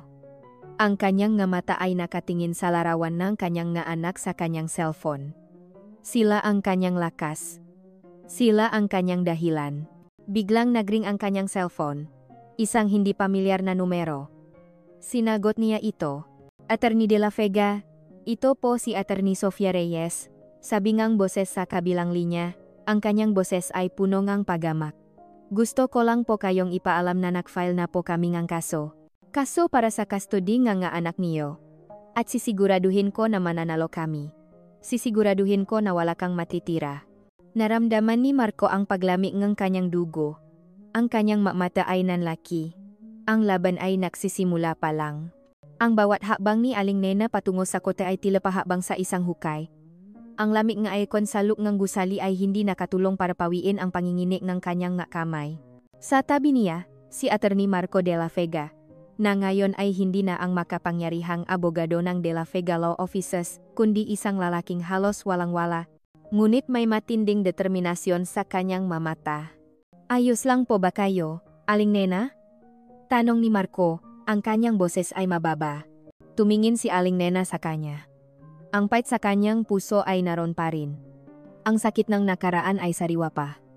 Ngunit sa mga nakdaang araw, nakita niya ang pagbabago kay Marco. Ang pagpupursige nito na makahanap ng paraan para matulungan sila, sa kabilang ang pagtalikod ng sarili nitong pamilya. Ayos lang po, sagot niya, pilit na pinatatak ang kanyang boses. Pumasok sila sa courtroom. Ang mailaw ay maliwanag, at ang maupuan ay puno ng matao. Ang mamata ng lahat ay nakatingin sa kanila. Naramdaman ni Aling Nena ang matinding hiya at kaba. Ang kanyang buhay ay tila isang bukas na libro, at ang lahat ay handang manghusga. Sa kabilang paning ng silid, nakaupo si Ate Sofia Reyes. Ang kanyang muka ay punong ng pagamak. Sa tabi niya, sina Don Ramon at Doña Elena de la Vega, ang kanilang mukha ay seryoso at puno ng pagmamataas. Ang kanilang presensya ay tila isang pader na humaharang sa kanila. Nagsimula ang paglilitis. Ang bawat salita na lumalabas sa bibig ng abogado ngang de la Vega ay tila isang matalim na kutsilyo na tumutusok sa puso ni Aling Nena. Inilarawan siya bilang isang babaeng walang pinag-aralan, walang trabaho, at walang kakayahang magpalaking 5 anak. Binanggit ang kanyang nakaraan, ang pagiging disgrasyada, ang pagiging isang pasanin sa lipunan. Ang nga bata po ay nararapat sa isang maayos na buhay, sa isang pamilyang may kakayahang magbigay ng lahat ng pangangailangan nila. Hindi po sa isang ina na halos hindi na makakain, at nakatira sa isang barong-barong, sabing abogado ng de la Vega, ang kanyang boses ay puno ng pagamak. Naramdaman ni Aling Nena ang pag-init ng kanyang pisngi. Ang kanyang kamay ay nangingini. Gusto niyang sumigaw. Gusto niyang ipagtanggol ang kanyang sarili. Ngunit pinigilan niya. Para sa kanyang anak? Objection, Your Honor. Sigaw ni Marco, tumayo mula sa kanyang upuan. Ang pagiging mahirap ay hindi basehan para sa kakayahang maging isang ina. Ang aking kliyente ay nagtatrabaho ng marangal at nagbibigay ng lahat ng pagmamahal sa kanyang anak. Overruled, sabi ng hukom. Magbatuloy. Tumingin si Sofia kay Marco. Ang kanyang mata ay puno ng pagamak. Attorney de la Vega, hindi mo na dapat ipagtanggol ang babaeng iyan, hindi siya karapat-dapat sa iyo, at hindi siya karapat-dapat sa mga anak mo. Attorney Reyes, huwag kang manghimasok sa kaso na ito, sigaw ni Marco, ang kanyang boses ay punong galit. Ako ang abogado ng pamilya de la Vega, Attorney de la Vega, may karapatan ako, sigaw ni Sofia. Ang tensyon sa courtroom ay tila isang kuryente na kumakalat sa hangin. Naramdaman ni Aling Nena ang bigat ng lahat. Ang kanyang maanak. Ang kanilang kinabukasan. Ang kanyang puso ay puno ng takot. Nang dumating ang oras para sa testimonya ni Aling Nena, naramdaman niya ang matinding kaba. Ang kanyang mapaa ay nanginginig habang naglalakad siya patungo sa witness stand. Sabihin mo sa korte, Ma'am Nena Santos, bakit mo ipinakait sa mga iyong maanak ang karapatan niyang malaman na mayroon siyang maanak? Tanong ng abogado ngang de la Vega, ang kanyang boses ay matalim. Naramdaman ni Aling Nena ang painit ng kanyang mata. Ang alaala ng nakaraan ay bumalik sa kanya. Ang sakit. Ang hindi ko po ipinakait, simulan ni Aling Nena, ang kanyang boses ay nanginginig, iniwan po niya ako. Iniwan po niya kami ng maisa. Wala po akong balita sa kanya sa loob ng maraming taon. Paano ko po sasabihin sa kanya kung wala po akong kontak sa kanya? At ngayon, nang malaman mong mayaman siya, bigla kang nagpakita? Tanong ng abogado, ang kanyang boses ay puno ng pagdududa. Hindi po totoo yan. Sigaw ni Aling Nena, ang kanyang naluha ay bumuhos. Hindi po ako nagpakita dahil sa pera. Nagpakita po ako dahil sa mga anak ko, dahil kailangan po namin ng tulong. Dahil mawawalan po kami ng tirahan. Ang anak mo ay nararapat sa isang maayos na buhay, Ma'am Santos. At hindi mo po kayang ibigay iyon sa kanila, sabi nga abogado. Naramdaman ni Aling Nena ang matinding sakit. Ang kanyang puso ay tila dinuduro. Ang kanyang nga mata ay nakatingin sa kanyang nga anak, na ngayon ay nakaupo sa liko ng courtroom kasama si Manang Rosa. Nakita niya si Bulaklak na umiyak, at si Bongbong na nakatingin sa kanya nang may pag-alala. Objection, Your Honor. Irrelevant. Sigaw ni Marco, tumayo mula sa kanyang upuan. Overruled, sabi ng hukom. Magpatuloy. Naramdaman ni Aling Nena ang pagkabigo. Ang kanyang lakas ay unti-unting nawawala. Gusto niyang sumuko. Gusto niyang tapusin na ang lahat ng ito. Ngunit nang tumingin siya sa kanyang maanak, nakita niya ang kanilang mamata.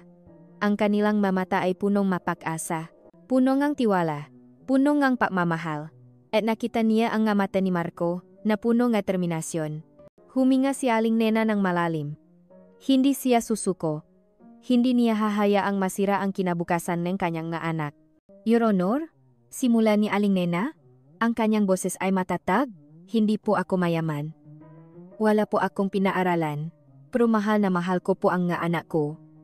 Ginagawa ko po ang lahat para sa kanila, at hindi po ako susuko. Hindi po ako susuko hanggat hindi ko po nasisigurado ang kinabukasan nila. Naramdaman ni Marco ang pahanga. Ang kanyang puso ay puno ng pagmamahal. Ang babaeng ito ay isang tunay na ina. Nang matapos ang testimonya, nagbigay ng desisyon ang hukom. Batay sa mga ebidensya na iprinisinta, at sa kapakanan ng mga menor de edad, ang korte ay nagbibigay ng temporary custody sa pamilya de la Vega, sabi ng hukom. At ang pamilya Santos ay kailangan lumikas mula sa kanilang tirahan sa loob ng 1 linggo. Ang final decision ay papalabas sa susunod na buwan. Naramdaman ni Aling Nena ang paglamig ng kanyang dugo. Ang kanyang mundo ay biglang gumuho. Temporary custody? Mawawalan sila ng tirahan? All is lost. Niyakap niya ang kanyang maanak, na ngayon ay umiyak na. Si Mangga ay umiyak ng tahimik. Si Bongbong ay nakatingin kay Marco. Ang kanyang nga mata ay puno ng pakalito. Si Bulaklak ay umiyak ng malakas. At niyakap si Aling Nena ng mahigpit. Nay, saan po tayo pupunta? Tanong ni Bulaklak, ang kanyang boses ay basak. Niyakap ni Aling Nena ang kanyang nga anak, ang kanyang nga luha ay bumuhos, ang kanyang puso ay puno ng sakit. Ang kanyang nga mata ay nakatingin kay Marco, na ngayon ay nakatayo sa tabi niya, ang kanyang mukha ay puno ng pihati. Ngunit sa kabilang lahat, nakita ni Aling Nena ang isang bagay sa mamata ni Marco, determinasyon, pag-asa. Hindi siya susuko. At sa mga matang kanyang nga anak, nakita niya ang tiwala. Nang umalis si Aling Nena at ang kanyang maanak mula sa courtroom, naramdaman ni Attorney Marco de la Vega ang matinding kirot sa kanyang dibdib. Ang desisyon ng hukom ay tila isang malaking pada na humaharang sa kanilang kinabukasan. Ang maluha ni Bulaklak, ang patatago ni Bongbong, at ang pihati sa mamata ni Aling Nena ay nagtulak sa kanya na kumilos. Hindi siya pwedeng sumuko. Aling Nena, sabi ni Marco, lumapit sa kanila. Huwag po kayong mawalan ng pag-asa. Hindi pa po tapos ang laban. May 1 buwan pa tayo. Pero attorney, paano po? Nawala na po kayo ng trabaho? Wala na po tayong pera? Wala na po tayong laban? Sagot ni Aling Nena.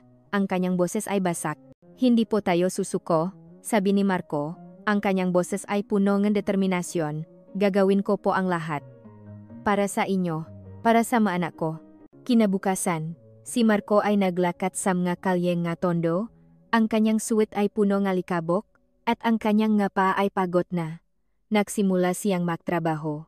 Ngayon, ang kanyang opisina ay ang nga kapehan, ang nga public library, at ang nga lumang notebook na hawak niya. Inumpisahan niyang suriin ang bawat detalye ngang kaso, nagahanap ng butas sa depensa ngang kanyang nga magulang. Naalala niya ang sinabi ni Manang Rosa. Ang paggamit ng gamot para mawala ang kanyang alaala. Ang nga sulat na pinadalhan kay Aling Nena. kailangan niyang hanapin ang mga ebidensyang ito. Marco, nakita ko ang pagpupursige mo, sabi ni Manang Rosa, isang araw, habang nakaupo sila sa isang maliit na tindahan sa Tondo. Pero mahirap kalabanin ang De la Vega, napakakapangyarihan nila. Alam ko po, Manang Rosa, sagot ni Marco. Ang kanyang mata ay punong pagod, pero hindi ko po pwedeng sukwan ang maanak ko. May isa pa akong alam, iho, bulong ni Manang Rosa, lumapit kay Marco. Mayroon akong kopya nga lumang dokumento. Mga papeles na nakpapatunay na mayroon silang koneksyon sa mga doktor na nakbigay sa iyo ngamot. At mga lumang sulat na nakpapatunay na sila ang nakpadala ng ngaliham kay Aling Nena, na tila galing sa iyo. Nanlaki ang ngamata ni Marco. Ito ang kailangan niya. Manang Rosa, salamat po. Malaking tulong po ito. Samga sumunod na araw. Si Marco ay abalang-abala. Ginamit niya ang kanyang ngalumang koneksyon, ang kanyang nga kaibigan sa legal community na pinakakatiwalaan niya. Ang ilan ay tumalikod sa kanya, natatakot sa galit ng De la Vega. Ngunit ang ilan ay nakbigay tulong, nakpadala ng tip, at nagbigay ng payo. Samantala, sinikap din ni Marco na makasama ang kanyang anak. Tuwing hapon, pagkatapos niyang ma-research, pupuntahan niya si Aling Nena sa Tondo. Dala niya ang malumang libro mula sa library, mapangkulay, at mga laruan na binili niya sa kanyang natitirang pera. Kuya, kuwentuhan mo kami. Sigaw ni Bulakla, na ngayon ay masigla na. Ngumiti si Marco. Ikinuwento niya ang adventures ng knight, ng prinsesa, at ng dragon. Naglaro siya ng basketball kasama si Kulas at Bongbong. Tinulungan niya si Perla sa kanyang aralin. Unti-unting nakbago ang tingin ng bata kay Marco. Mula sa pagiging attorney uncle, naging Kuya Marco. At pagkatapos, nagsimulang lumabas ang mga salitang Tatay Marco. Naramdaman ni Marco ang matinding tuwa sa bawat tawa ng tatay. Ang kanyang puso ay puno ng pagmamahal. Ito ang pamilya na matagal na niyang hinahanap. Ito ang pamilya na matagal na niyang nawala. Para naman kay Aling Nena, ang bawat tingin niya kay Marco ay puno ng pagdududa. Ang sakit ng nakaraan ay naroon pa rin, ngunit nakita niya ang pagbabago sa lalaki, ang kanyang determinasyon, ang kanyang pagmamahal sa mga bata. Isang gabi, habang nahahanda silang hapunan, nakita niya si Marco na tinutulungan si Mangga sa paghihiwang gulay. Nakita niya ang ngiti ni Marco, ang ngiti na nakita niya noon sa Baguio, ang ngiti na nagpatibok sa kanyang puso. Nena, sabi ni Marco, ang kanyang boses ay malumanay. Gusto ko lang sabihin na, sinserong-sinsero ako. Hindi ko kayo iwanan ulit. Gagawin ko ang lahat para maayos ang lahat. Tumingin si Aling Nena sa kanya. Ang kanyang mata ay puno ng luha. Ang pader na itinayo niya sa pagitan nila ay unti-unting gumuho. Salamat, Marco, bulong ni Aling Nena. Ang kanyang mata ay puno ng pagpapatawad. Hindi niya man masabi ang mahal kita, ngunit ang kanyang mata ay nagsasabi ng lahat. Sa sumunod na linggo, sa kabilangang kakulangan sa pera, si Marco at Aling Nena ay natulungan para makahanap ng bagong lugar na matitirhan. Isang maliit na apartment, hindi kalayuan sa Tondo, ngunit mas mayos at ligtas. Pinagsama nila ang kanilang mga lakas, nagtatrabaho ng magkasama, para lang masiguro ang kinabukasan ng kanilang mga anak. Naramdaman ni Aling Nena ang peasa na matagal na niyang hinahanap. Ang peasa na ang lahat ay magiging mayos. Ang peasa na mayroon na silang isang tunay na pamilya. Isang gabi, habang nag-encode si Marco ang dokumento sa laptop ni Manang Rosa, may isang email na biglang lumabas sa kanyang inbox. Ito ay mula sa isang hindi pamilyar na email address. Binuksan niya ito. Isang attachment, isang audio recording, at isang file na may mga dokumento. Ang dokumentong ito ay nagpapakitang detalyadong plano. Ang petsa, ang mapangalan, ang transaksyon, at ang pangalan ng doktor na nakasulat doon. Ang kanyang magulang, ang kanilang plano, ang kanilang kasinungalingan. Nanlaki ang mga mata ni Marco, ang kanyang mga kamay ay nanginginig. Ito ang ebidensya na kailangan niya. Ito ang magpapatunay sa lahat. Ito ang magpapalaya sa kanila. Ang courtroom ay puno ng tensyon. Ang bawat hininga ay tila naririnig. Nakaupo si Aling Nena sa tabi ni Attorney Marco de la Vega. Ang kanyang puso ay kumakabo ng malakas. Sa kabilang panig, sina Don Ramon at Doña Elena de la Vega, kasama si Ate Sofia Reyes, ay nakatiti sa kanila ng may pagamak. Handa na po ba ang makabilang panig? Tanong ng hukom. Anda na po, Your Honor, sagot NG Abogado NG de la Vega, at pagkatapos ay si Marco. Nagsimula ang paglilitis. Ang abogado ng de la Vega ay muling inilarawan si Aling Nena bilang isang babaeng walang kakayahang magpalaki ng nga anak, at si Marco bilang isang lalaking walang paninindigan. Your Honor, ipinapakita po namin ang mga ebidensya na nagpapatunay na si Ma'am Nena Santos ay hindi po karapat-dapat na maging ina. Ang kanyang pamumuhay, ang kanyang pinagdaanan, ay hindi po angkop para sa mga bata, sabi nga abogado. Habang ipinapakita ang ngalarawan ng bahay ni Aling Nena sa Tondo, naramdaman ni Aling Nena ang painit ng kanyang pisngi. Ang kanyang nga kamay ay nangingini. Ngunit sa pagkakataong ito, hindi siya nagisa. Naramdaman niya ang kamay ni Marco na humawa sa kanya, na bibigay ng lakas.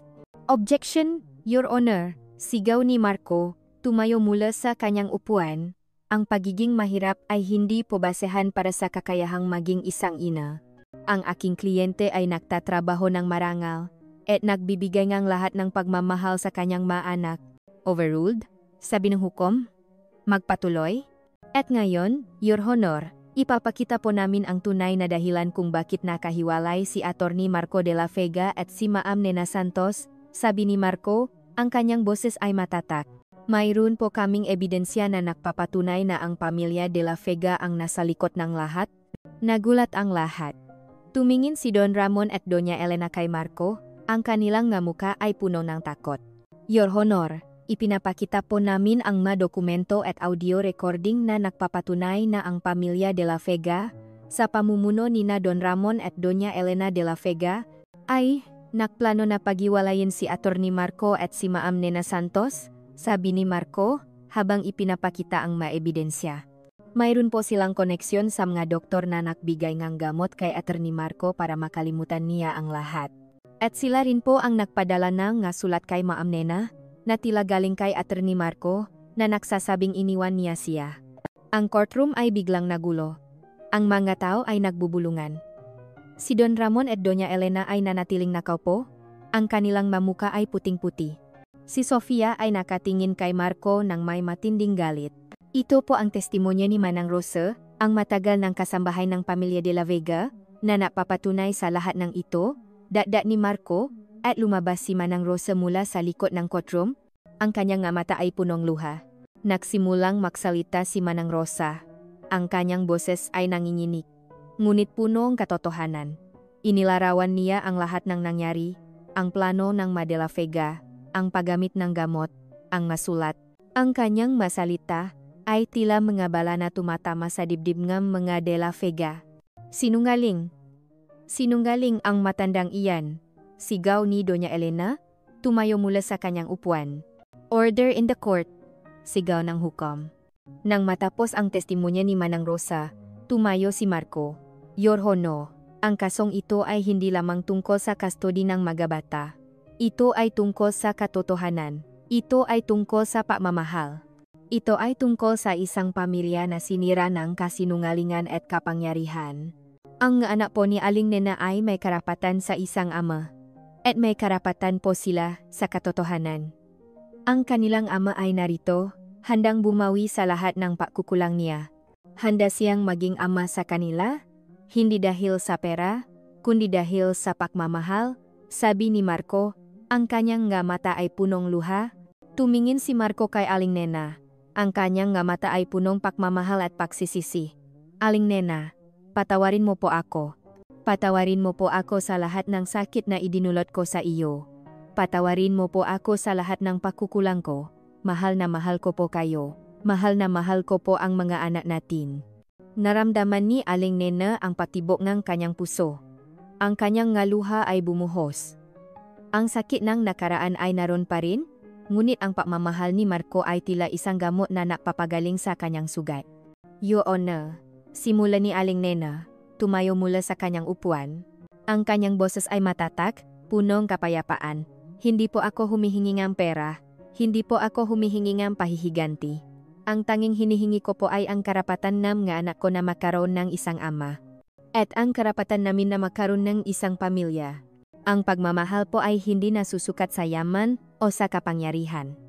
Ito po ay nasusukat sa pagpapatawad, sa pag-unawa, at sa pagmamahal. Ang mga anak ko po ay lumaki ng walang ama, ngunit lumaki po sila ng punong pagmamahal. At ngayon, handa po akong bigyan sila ng pagkakataon na makaruan ang isang ama na handang lumaban para sa kanila, sabi ni Aling Nena, ang kanyang mata ay puno ng pag-asa. Tumingin siya sa De La Vega. Don Ramon, Doña Elena, hindi ko po kayo sisisihin. Alam ko po na ginawa niyo ang lahat para sa anak niyo. Ngunit ang pagmamahal ay hindi po dapat ipinakakait. Ang pamilya po ay hindi dapat sinisira. Sana po, matuto kayo sa pagkakamali niyo. Nagulat ang lahat.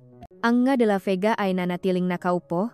Ang kanilang muka ay puno ng kahihiyan at pagsisisi. Si Sofia ay nanatiling nakatitig kay Aling Nena. Ang kanyang mata ay puno ng pahanga. Batay sa maebidensya na iprinisinta, at sa kapakanan ng menor de edad, ang korte ay nagbibigay ng full custody kay Ma'am Nena Santos at Attorney Marco de la Vega, sabi ng hukom. At ang pamilya de la Vega ay kailangan magbigay ng suporta sa mga bata. Ang kasong ito ay tapos na. Ang courtroom ay biglang nagulo. Ang matao ay nagpalakpakan. Si Marco ay niyakap si Aling Nena ng mahigpit. Ang kanilang mamata ay puno ng luhang ng kaligayahan. Tumingin si Marco sa kanyang mamagulang. Si Don Ramon at Doña Elena ay nanatiling nakaupo, ang kanilang mukha ay puno ng hihiyan. Tumayo sila at lumabas ng courtroom, hindi man lang tumingin kay Marco. Ngunit si Marco ay hindi na nasaktan. Ang kanyang mamata ay nakatingin kay Aling Nena, na ngayon ay nakangiti. Ang kanilang mga anak ay lumapit sa kanila, at niyakap sila ng mahigpit. Ang sikat ng araw ay sumasayaw sa mga kurtina. Nakbibigay ng mainit na liwanag sa bagong sala. Hindi ito kasing laki ng mansyon ng De La Vega. Hindi rin kasing sikip ng bahay sa Tondo. Ito ay isang simpleng bahay, may 2 silid tulugan, isang maliit na kusina, at isang hardin sa likod na puno ng halaman. Ngunit ito ay puno ng pagmamahal, ito ang kanilang bagong simula. Nakangiti si Aling Nena habang nahahanda ng almusal. Ang amoy ng pritong itlog at sinangak ay bumalot sa buong bahay.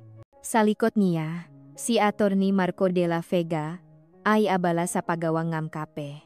Ang kanyang buhok ay gulo-gulo, ngunit ang kanyang mamata ay punong gagalakan. Good morning, mahal pulong ni Marco, sabay halik sa piski ni Aling Nena. Napangiti si Aling Nena. Ang salitang mahal ay tila musika sa kanyang pandinig. Matagal na panahon bago niya muling marinig ang salitang iyon, at mas matagal pa bago niya muling maramdaman ang init ng pagmamahal. Good morning din. Sagot niya. Ang kanyang puso ay punong kaligayahan. Lumabas ang mabata, isa-isa. Ang kanilang mata ay inaantok pa, ngunit ang kanilang mamukha ay punong ngiti. Si Bulaklak ang unang tumakbo patungo kay Marco, at niyakap siya ng mahigpit. Tatay! Good morning! Sigaw ni Bulaklak. Niyakap ni Marco si Bulaklak at hinalikan ito sa noo. Good morning, bunso. Kumain na tayo. Naramdaman ni Marco ang matinding tuwa. Ang salitang tatay ay tila isang himi na matagal na niyang hinahanap. Ang bawat tawa ng tatay ay tila napapagaling sa kanyang masugat. Nay, ang bangongang niluluto niyo? Sabi ni Mangga, habang tinutulungan si Aling Nena sa paglalagay nga pagkain sa mesa. Siyempre naman, anak. Para sa inyo, sagot ni Aling Nena. Si Bongbong ay tahimik na umupo sa tabi ni Marco at kinuha ang kanyang libro.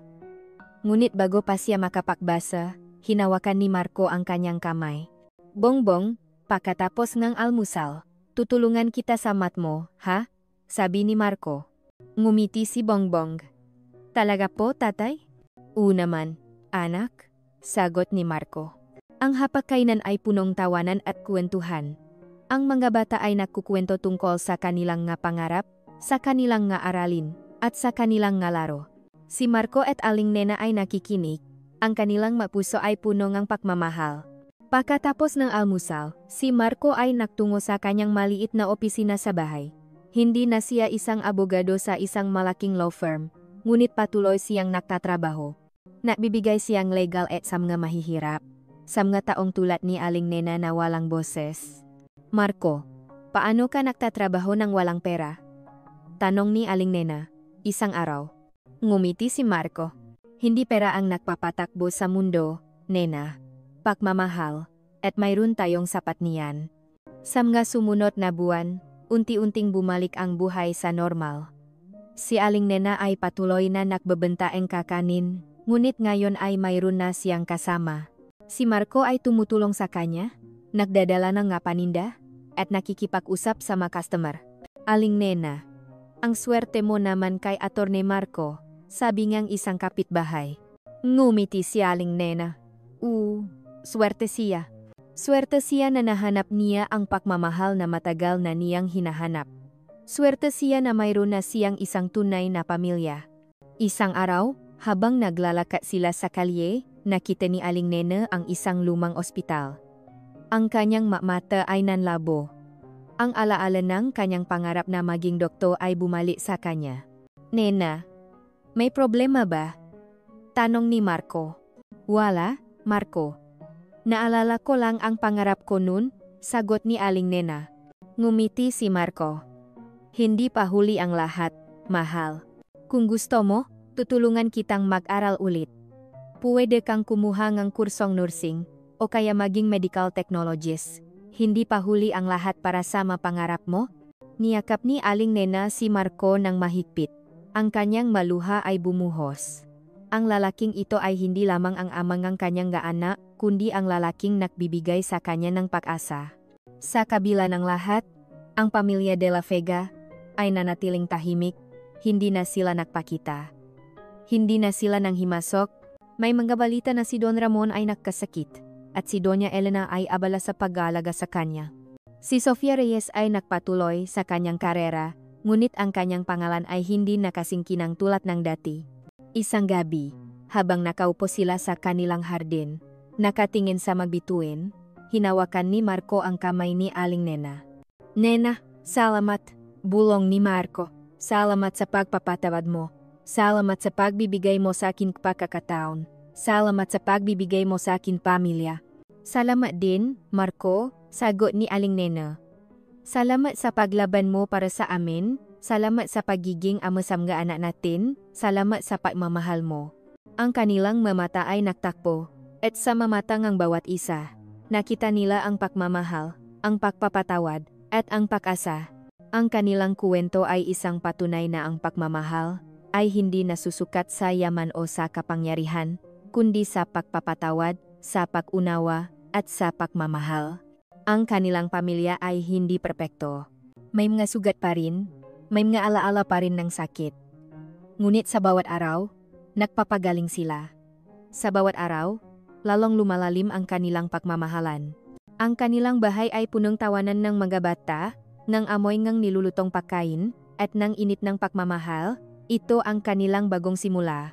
Isang pamilya, isang pag-ibig, isang pag-asa. At ito ang pinakamagandang kwento na maaari nilang isulat, makasama. At dito nagdatapos ang kuwento ni Aling Nena at Marco. Salamat sa inyong walang sawang pagsubaybay sa bawat kabanata ng kanilang buhay. Buong puso kaming nagpapasalamat sa bawat sandali na inyong ibinigay upang samahan kami sa paglalakbay na ito. Mula sa simula hanggang sa huling pahina, inyong nasaksihan ang nga pagsubok, tagumpay, at ang kapangyarihan ng pag-ibig na bumago sa lahat. Bilang inyong manunulat, ang paglikhangang kwentong ito ay isang malalim at emosyonal na karanasan. Bawat karakter, bawat eksena, ay isinulat ng may pagmamahal at pag-unawa sa kalaliman ng karanasan ng tao. Nakita natin kung paano ang put ay napalitan ng pagpapatawad, kung paano ang sakit ay naging simulang ng pagilom, at kung paano ang pag-asa ay patuloy na nagniningas sa kabilang ng pinakamadilim na panahon. Nais naming bigyang diin ang mga mensaheng nais naming iparating sa inyo. Ang kapangyarihan ng pag-ibig na lumalampas sa lahat ng hadlang, ang kagandahan ng pagpapatawad na nagpapalaya sa puso, at ang pag-asa na laging nariyan, kahit sa gitna ng unos. Ang kuwentong ito ay isang paalala na ang pamilya ay hindi lamang tungkol sa dugo, kundi sa mga puso na nagmamahalan at nagkakaisa. Umaasa kami na ang istoryang ito ay nagbigay inspirasyon at nagbukas ng inyong nga puso. Kung mayroon kayong masalubin o anumang nais ibahagi tungkol sa kwento, huwag makatubiling magpadala ng mensahe. Ang inyong makomento ang aming inspirasyon. Maraming salamat muli sa pagiging bahagi ng paglalakbay na ito. Low Kili TV.